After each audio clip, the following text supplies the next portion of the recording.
La décision du Conseil de sécurité de l'ONU est sans appel.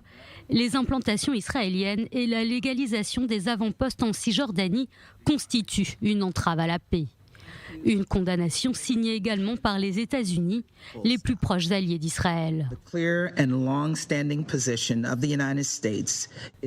La position claire et de longue date des États-Unis est que les activités de colonisation sont inutiles et nous éloignent d'une solution négociée à deux États. C'est pourquoi nous soutenons fermement la déclaration présidentielle présentée par les Émirats arabes unis qui démontre la voix collective unanime du Conseil de sécurité sur ces questions. Security Council's unanimous collective voice on these issues. Pourtant, début février, Washington avait annoncé une résolution peu utile au regard du soutien nécessaire aux négociations sur la solution à deux États.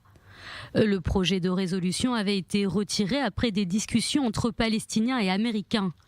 Face à l'appui inattendu des États-Unis, le cabinet du Premier ministre israélien Benjamin Netanyahou dénonce une déclaration qui nie le droit des Juifs à vivre dans leur patrie historique.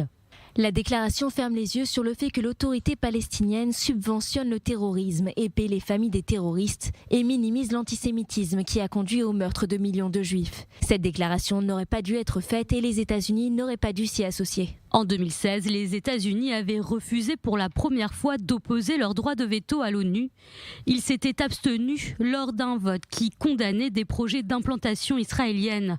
Une décision prise sous l'impulsion de l'ancien président américain Barack Obama, quelques semaines avant la passation de pouvoir avec Donald Trump.